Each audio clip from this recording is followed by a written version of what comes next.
Tired of the everyday grind? Ever dream of a life of romantic adventure? Want to get away from it all?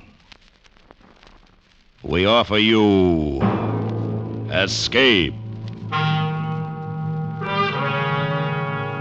Escape, designed to free you from the four walls of today for a half hour of high adventure.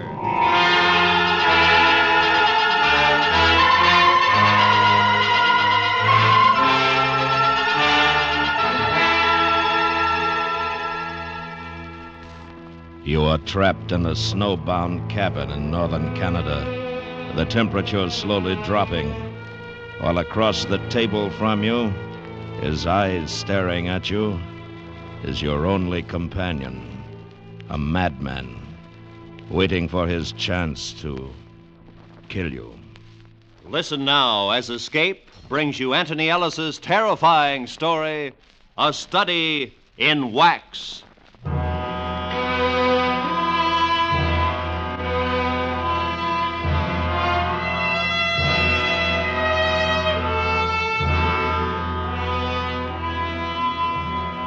It was late October when the radio shack burned down. We never did decide whose fault it was. Maybe Cabell with his cigarettes, or maybe me. Anyway, I guess the whole thing began when we lost the phone transmitter and receiver. Cabell and I had been sent up to the Northwest Territory by the Canadian Geodetic Survey people. It was a long job, and the biggest part of it was the loneliness. I remember what Cabell said as we watched the government supply boat steaming off. It's going to be a long winter. Yeah. Hope they don't run into any trouble on the way back. That ice is closing in fast. Yeah. So long, fellas. See you next spring. It's getting cold. Yeah, it feels like snow. Probably get some tonight. Yeah. Well, we might as well get the rest of the stuff unpacked, huh? All right. It's kind of lonely with them gone, you know? Yeah. I guess it's the quiet. You better get used to it. Oh, I will. It's funny, though, after spending most of your life in cities, I suppose you feel this kind of thing more. There's an awful lot of nothing out there. You need a drink. Come on. It wasn't that Cabell was moody or anything like that. I think he wasn't used to being out of touch with people and things he was accustomed to in the cities. I was the opposite. I kind of liked the loneliness. As a matter of fact, now that I think about it, we were a pretty strange couple to hit it off the way we did. And when you got 7 months to spend alone with another man, you got to be sure of each other. Now, we thought we were. Until after the radio was gone. That day it burned, we stood in the snow watching the embers glowing and wisps of smoke rising into the cold sky. Well, it's gone. Yeah, we still got the code sender, just in case. Yeah, I know, but I'm going to miss the programs and the music. I tell you, we could send a message to the base if you like. Ask them to fly out another receiver. No. You know old McLeod. He'd boil. Waste of money, probably take it out of our pay. No, we'll do without it. That's all right with me. You're a hardy soul. I don't think you'd mind if you had to stay here alone for 7 months, you know? Be dull. I wouldn't have anybody to beat at chess. Ha. Well, I think we better use the theodolites tomorrow. Get to work on that western section over the range. Uh-huh. Triangulation, huh? Oh, Jack. Yeah, what? If it was my cigarette that burned down the shack, I'm sorry. Forget it. I may have done it myself. Forget it.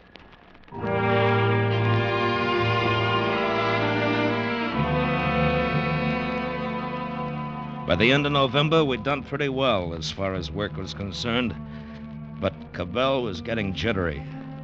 We had a week stretch where we couldn't move out of the camp. It was around 30 below outside and blowing 60 miles an hour. Cabell had read most of the things we'd brought along and was sitting at the table trying to beat a solitaire game. I was oiling my gun.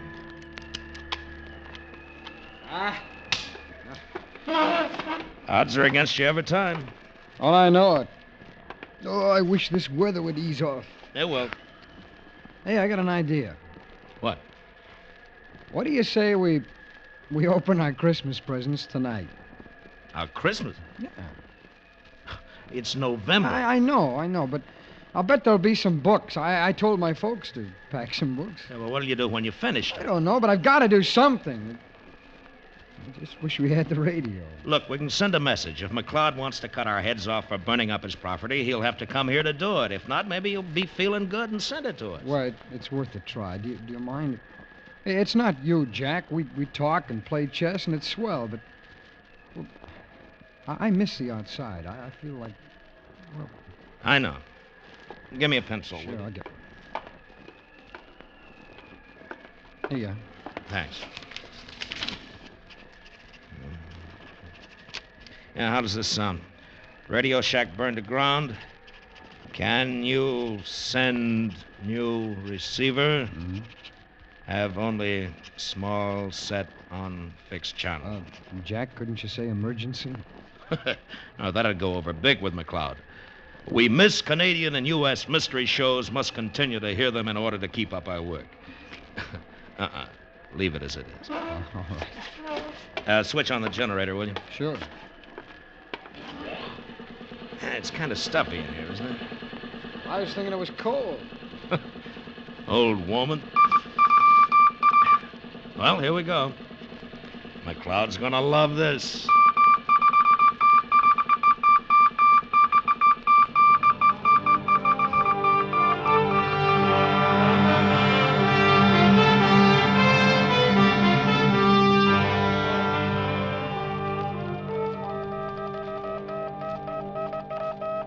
The reply from McLeod came back the following day. It was long, involved, and said what could have been said in one word: no. Our chief was a very careful man and believed in others following his example. Therefore, if our radio was gone, it was our fault, and the next time we should be more careful. And that was that. The weather let up a bit, and we got some work done. It was still terribly cold, but it didn't bother us now that the wind was gone. I noticed that Cabell was much quieter after our request for the radio had been turned down. I began to get a feeling as though he blamed me for it. So, a week before Christmas, we'd just finished supper, and I said, Larry, about those Christmas presents, What about them? What do you say we open them, huh? Why, I thought you didn't want to until Christmas. Well, I changed my mind. No? What's the matter? You trying to be nice to me? I can take this as well as you can, you know. I don't need you feeling sorry for me. Oh, I'm not sorry. I don't give a good stink one way or the other. I'm just saying if you want to open the packages now, it's all right with me. They're yours. It's not my business. Now, forget it. Do what you want. No, wait a minute. Will you open yours? Sure. Okay.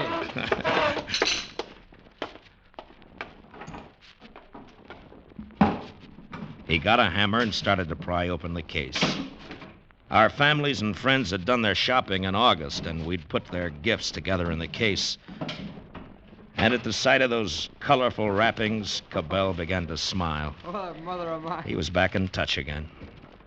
They were little things, but a label, a scratch of handwriting, the feel of something different was blotting out his loneliness. Hey, we did great. The great far coldness outside.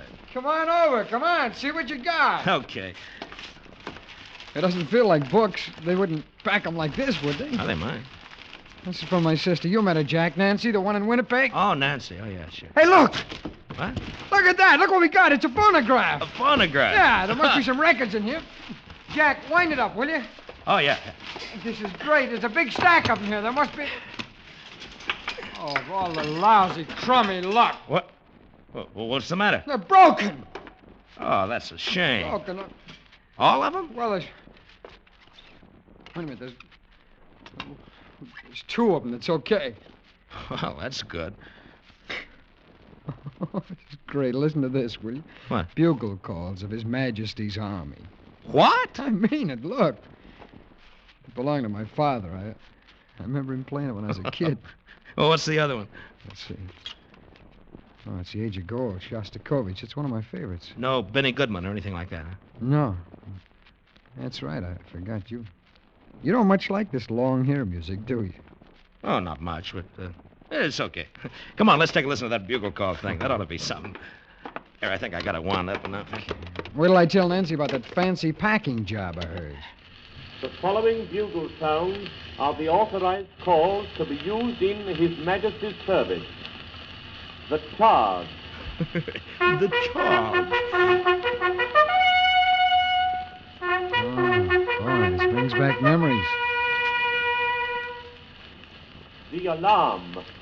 You know, we could have used this one when the shack burned down.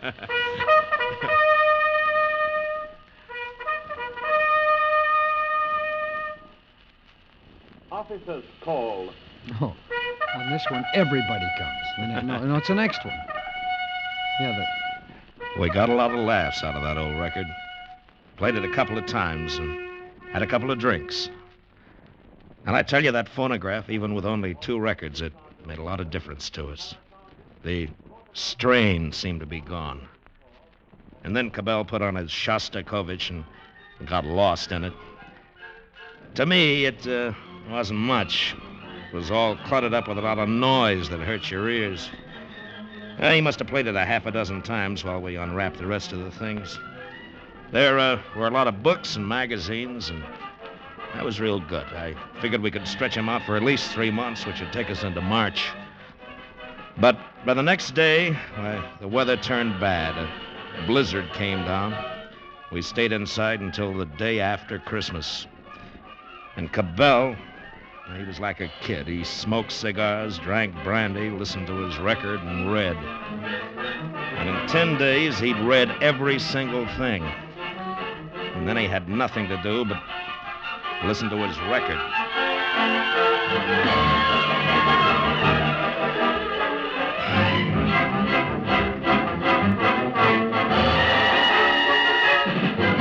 Bum, bum. Hey.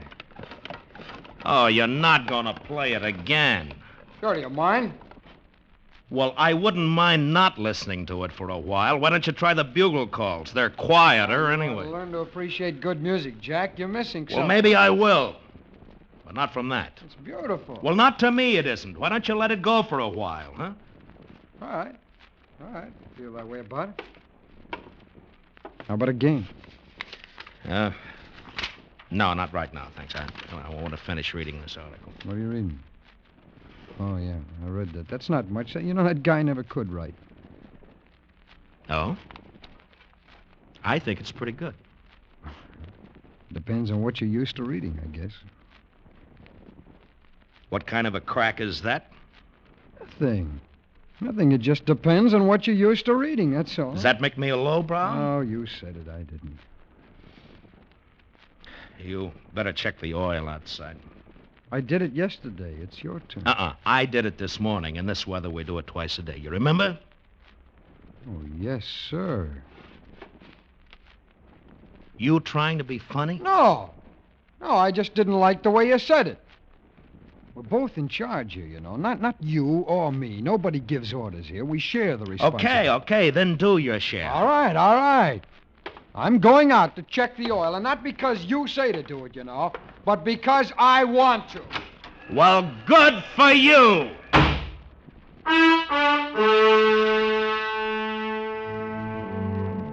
When I think of it now, we sounded like a couple of kids. And I can't even remember what it was that set us off. But I'll never forget what happened because of that day. You don't easily forget a thing like death.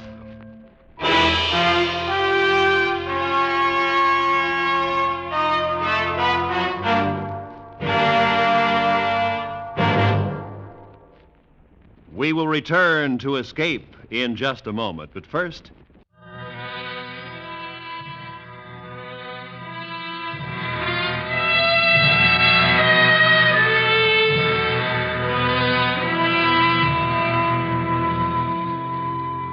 Cabell and I didn't talk to each other for the next few days. Not the way we used to, I mean. Just conversation that was necessary to do our work. And that was it. He didn't play his record either. New Year's Eve day, we got a couple of messages through in code from our families. And I guess we both felt pretty bad. Cabell was trimming the oil stove when I decided to try and make things up. Say, Larry. Yeah? Look, about that business the other night, I'm sorry. Oh, it's my fault. Really. It's kind of silly, you know? Yeah. You know, it's probably just as well that we had the bust up then. There's still 3 months to go before that ship comes back. Yeah, I know. And thanks for not playing that record. It's okay. Oh, I wish that wind would stop. It gets on my nerves. You know something? I got something that's good for that. What? What do you got there? Something to toast the new year. Champagne? Yeah. And 2 bottles. Oh, what an idea. Oh, Jack, this is wonderful. We'll stick them outside for a couple of minutes and cool them off. Well, here, let me have them. I'll do it. Okay. Oh, that wind will cut you in 2. Oh, that's cold. You want to know something? What? The best thing for you and me to do tonight is to get roaring, stinking drunk. Champagne with brandy chaser. Right. Happy New Year, Larry. Same to you, Jack. And we got drunk. We got red-eyed drunk. And we talked about women and ourselves and our dreams. And it was sloppy and it was great. The kind of a haze you get when it doesn't matter and you're feeling good about everything. And it was fine. Until Cabell decided it was time to hear some music. I didn't mean to. Jack, I want you to really listen to this. Now, I mean, really listen. This Shostakovich, he makes them all look sick with this thing. Now, I want you to really listen. No, I don't want to hear that thing. Don't. No, I don't want to hear give it. a chance. Just listen. But I don't like it, Larry. Well, now, listen. Yeah. I'm going to explain it. Listen to what he does with the rhythm. That's great music, friend. That's really great. That's not music. It's a lot of noise. It's a noise. Jack, shut up, will you? You're not listening. Don't tell me to shut up. You know, you just don't understand good music. That's the matter with you. I understand it. I don't want to listen to it. Well, I want to hear it. Now, Jack, don't take that off. Take your hands off of me or you're going to get hurt. Now, listen, Jack, you stay away from that machine. Get out of my way. Hey, don't get pushy, friend. I'm going to kick your brains out for that. I'm sick of you and your filthy music and everything. Touch that record.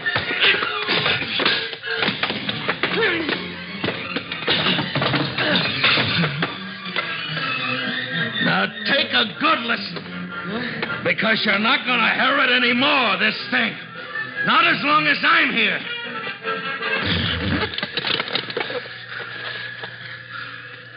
Put it down, Jack. I mean it. Put it down. Put it down or I'll shoot you. I'll do it if you don't put that record down. And I got sober. I might never have had a drink. I was so sober. Cabell had reached up for one of the holsters that hung near the door. And he wobbled to his feet. The gun held tightly in his hand. And there was blood running out of his mouth and down his chin. And I just stood there. And I put the record down on the turntable. You were going to break it, weren't you? Weren't you? Yeah. I knew you were. I know because it gives me pleasure to listen to it, and you don't like that. Well, listen, I want to listen to it, and you don't, so you get outside. Oh, Larry, you... Go on! I'll kill you if you don't. Now get outside. Larry, you're crazy. It's 40 below out there. I'll freeze. That'll do you real good. Now, you go on, Jack. You get outside. All right, but let me get my things. No! Larry, listen to me. You're drunk. You don't know what you're doing. You open that door. Open it! Now go on out!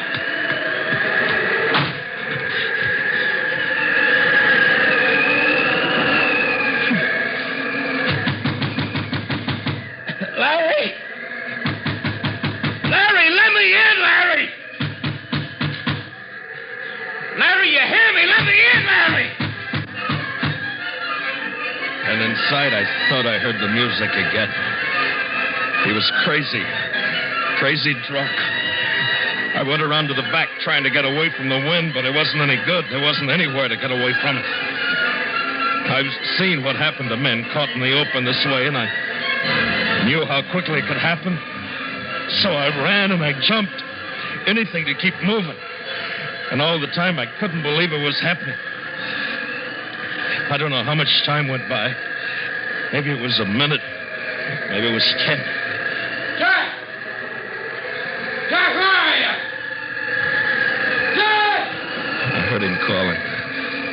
Through the flurries of powdered snow blown off the roof, I saw Cabell standing in the doorway. And I saw the gun still in his hand, hanging by his side. Come on in, Jack! And I forgot the cold. Jack! I only knew that Cabell had gone mad and he was going to kill me. Somehow I had to get him away from the cabin, get him outside where I'd have a chance. I waited for a minute, and then... Larry! Larry, over here, Larry! Jack! Over here! I knew that he'd heard me, Jack! and I saw him move out from the doorway. Where are you? Can you hear me? Where are you? Over here, over this way! And I moved back behind a hummock. I thought I might be able to make a wide circle and double back to the cabin before he knew what was happening. Jack, I can't hear you. Hurry! Jack, where are you? Larry! Larry! And the wind burned my eyes so that I couldn't see, and I tripped, and I fell. My hands, bare, didn't feel the coldness of snow any longer. Jack! Jack, over here! Jack, can you hear me? He must have seen me. He was close enough. Close enough to shoot. And I tried to run, stumbling, falling. And then it was easier, and I was going downhill. But he was behind me. Jack! Jack, come back, Jack! Jack, it's all right. Come back! And then there was something different in the feel of the ground under me. It wasn't ground anymore. Not snow. It was ice. Jack! I'd reached the shore, and I was going out on the frozen sea. Jack, don't go out there! And I began to imagine that I could feel the movement of the sea under me, and suddenly it didn't matter anymore. I didn't care. I couldn't run. I just wanted to lie down. Jack! I just wanted to lie down. Jack, take it easy. It's all right. It's going to be all right. You don't have to be afraid. Jack, you can have the gun if you want. When I it wouldn't happened, hurt you. Capel was no more than 8 feet away from me.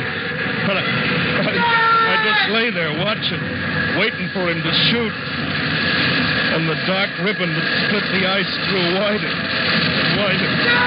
A semicircle of ice had cracked away. It wasn't very big, and it was drifting out away. And the ribbon was no longer a ribbon. And in that moment, I knew that he hadn't wanted to kill me. That I'd been wrong. Larry! Larry, jump in! Swim! Now, come on, swim! You can make it! I can't! Come on, Larry, swim! I can't swim! I can't swim, Jack! Well, try to! You gotta try! Please, hurry, Larry!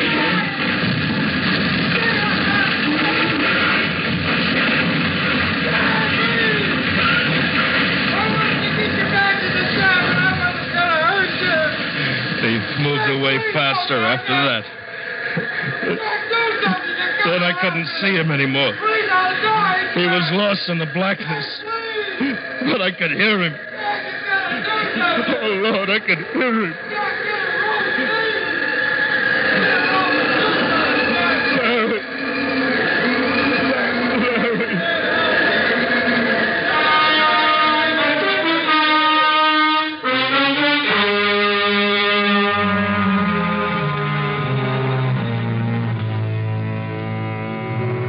Somehow, I got back to the cabin. And I remember getting the transmitter switched on, sending the message through. Then I got a flashlight and my furs on. I don't know how long I was down there on the ice, shouting, looking.